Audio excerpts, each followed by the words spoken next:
सो investing की जब हम बात करते हैं, सो एक्चुअल इन्वेस्ट करना या निवेश करना इज़ 50%, उससे एग्ज़िट करना इज़ द अदर 50%। तब मिलते हैं ना वापस पैसे।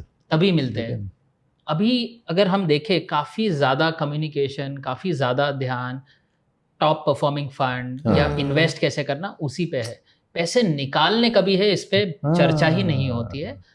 उसमें एक सबसे बेस्ट तरीका है एसडब्ल्यूपी। इनफैक्ट एसआईपी के जो फीचर्स है कि आपका रुपी कॉस्ट एवरेजिंग होता है, टाइमिंग की ज़रूरत नहीं है।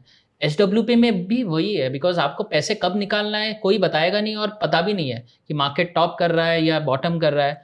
एसडब्ल्यूपी में आप धीरे-धीरे पैसे निकाल रहे हो, मार्केट वोलेटाइल है, कोई फ़र्क नहीं पड़ता है। So that is one beauty of SWP. जैसे आपने बताया काफ़ी नीड्स होती है, राइट?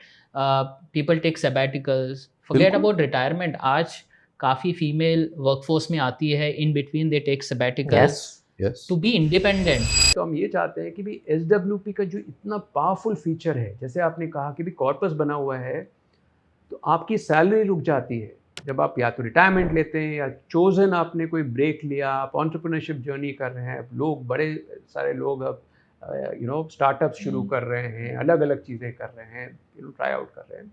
आपके पास अगर कॉर्पस है तो इस कॉर्पस के थ्रू आप सैलरी जैसी income as a replacement to salary वहाँ भी आपको एक टिक देना है, बस उतना पैसा उस डेट पे आपके अकाउंट में आएगा। आपको नहीं चाहिए आप रोक दीजिए, आपको हाँ। ज़्यादा चाहिए आप बढ़ा दीजिए, बढ़ा आपको जैसे जैसे आपकी लाइफस्टाइल चेंज हो रही है आप ऐसे कर लीजिए। जैसा कि आपने कहा, जो बचा हुआ पैसा है वो तब भी इन्वेस्टेड है, काफ़ी टैक्स एफिशिएंट भी है, बड़ा ही कन्वीनियंट है, कम्प्लीटली फ्लेक्सिबल है। भाई आपको ज़्यादा चाहिए आप ज़्यादा विड्रॉ कर लीजिए। तो as a replacement almost to the cash flow that you have on an ongoing basis, मुझे लगता है कि ये बहुत ही पावरफुल फीचर है म्यूचुअल फंड्स का।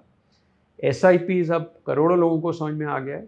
अब नेक्स्ट हमारा फेज़ होना चाहिए कि एसडब्ल्यूपी का जो फीचर है, जो पावर है, वो भी लोग यूटिलाइज करें।